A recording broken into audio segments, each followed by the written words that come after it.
বিরিয়ানি লাভারদের জন্য হাজির হলাম আরও একটি বিফ বিরিয়ানি নিয়ে। আশা করি রেসিপিটা সবার অনেক ভালো লাগবে। যারা নতুন রাঁধুনি আছেন বা ব্যাচেলার আছেন, যারা আমরা রান্না করতে অনেক হিমশিম খাই, তাদের জন্য অনেক উপকারে আসবে। আসসালামু আলাইকুম। সোনিয়া কুকিং বিডি থেকে আপনাদের স্বাগতম। আশা করি আল্লাহর রহমতে দূরে কাছে যে যেখানে আছেন সবাই অনেক ভালো আছেন। আমরা আলহামদুলিল্লাহ ভালো আছি। বিফ বিরিয়ানিটা বানানোর জন্য যে উপকরণ সঠিক পরিমাণ যদি আমরা নিতে পারি, তাহলে দেখবেন যে এটার স্বাদ দ্বিগুণ বেড়ে গেছে।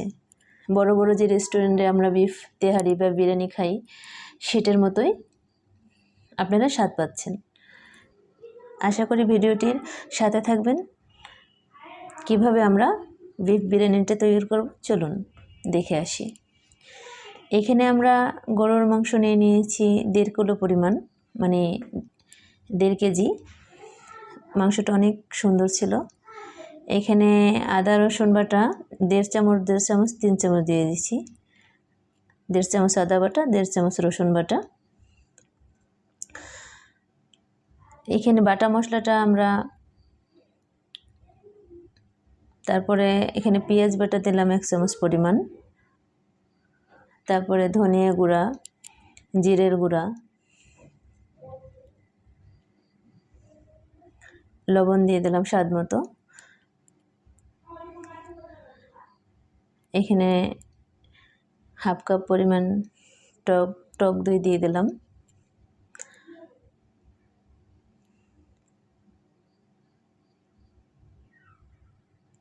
আর গরম মশলার গুঁড়া 1/2 চামচ পরিমাণ দিলাম। আর যে রেডিমিক্স যে বিরিয়ানি মশলাটা, সেটা পুরো প্যাকেট এখানে দিয়ে দিলাম। ঝালের জন্য কাঁচামরিচটা দেব, কাঁচামরিচ বাটা দেব। তারপরে আবার কাঁচামরিচ আস্ত দিয়ে দেব। বেরেস্তা দিয়ে দিলাম। তারপরে হাফ কাপ তেল দিয়ে আমি এখানে মাংসটাকে ভালো করে হাতে মেখে ম্যারিনেট করে রেখে দেব 1 থেকে 2 ঘন্টা। এভাবে যদি হাতে মেখে আপনারা বিরিয়ানি রান্না করেন, এভাবে যদি রেখে দেন আগে, তাহলে দেখবেন যে এর স্বাদটা অনেকাংশে বেড়ে গেছে, খুব পারফেক্ট হয়েছে। এখানে আমি একটু টমেটো কেচাপ দিয়ে দিলাম। ঢেকে রেখে দেবো 1 ঘন্টা পরিমাণ বা 1.5 ঘন্টা। 1.5 ঘন্টা পরে আমি ফিরে আসলাম।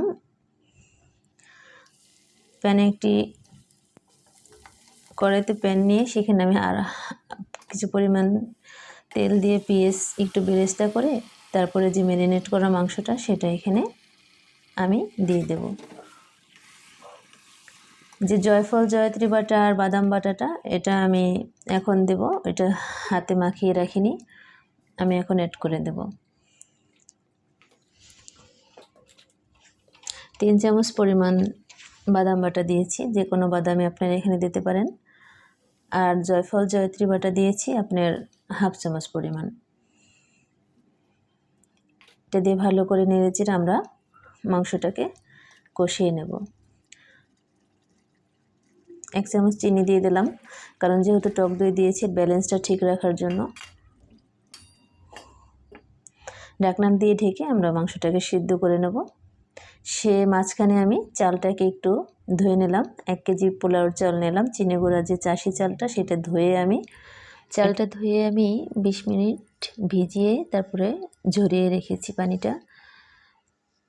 কারণ আমার 1 কেজি চালে 3 কাপ চাল হয়েছে, আর আমি 6 কাপ পানি গরম করে নিয়েছিলাম, পাশে রেখে দিয়েছি।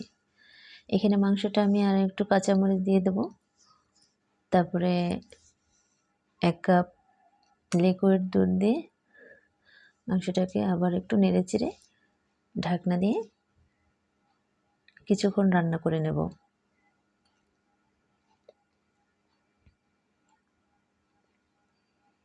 এখানে আমি একটু গরম পানি দিয়ে দেব, কারণ মাংসটা যাতে আরও একটু বেশি সফট হয়। আপনারা আপনাদের সফটনেস মাংসের সব বুঝেই পানি দেবেন।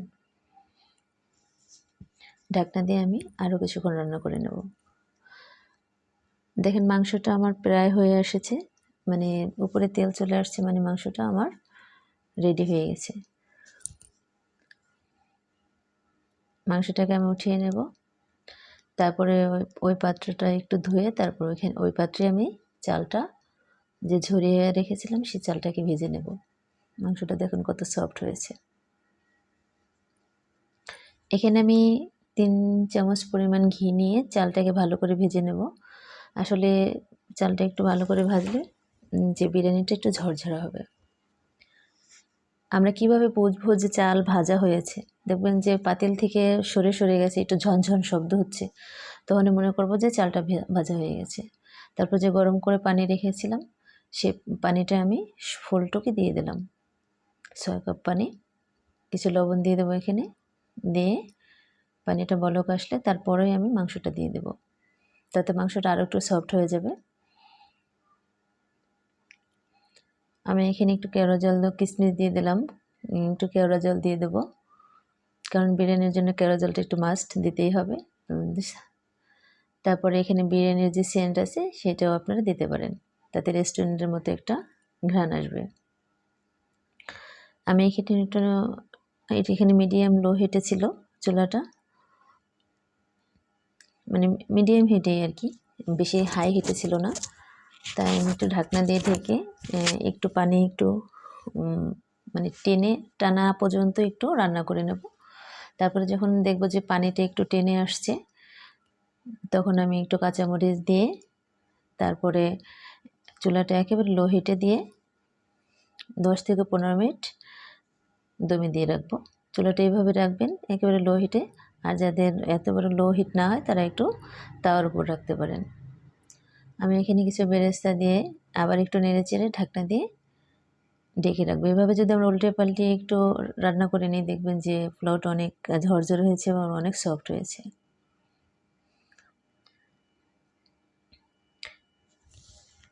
একটু ঢাকনা দিয়ে আবার কিছুক্ষণ ঢেকে রেখে দেবো।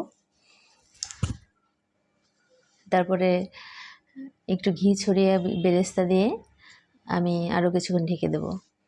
আসলে ভিডিওটি যদি আপনাদের ভালো লেগে থাকে তাহলে প্লিজ ভিডিওতে একটি লাইক দিতে ভুলবেন না, আর একটু শেয়ার করে দেবেন। আর যারা চ্যানেলটি সাবস্ক্রাইব করেছেন তাদের অসংখ্য ধন্যবাদ, আর যারা করেননি প্লিজ চ্যানেলটি সাবস্ক্রাইব করে দেবেন। আর যারা ফেসবুক থেকে ভিডিওটি দেখবেন তারা একটু ফলো বা লাইক দিয়ে দিতে পারেন।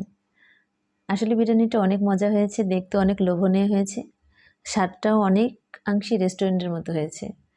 দেখেন বিরিয়ানির যে মাংসটা অনেক সফট। তা সবাই ভালো থাকবেন, সুস্থ থাকবেন, আবার দেখা হবে। আল্লাহ হাফেজ, আসসালামু আলাইকুম।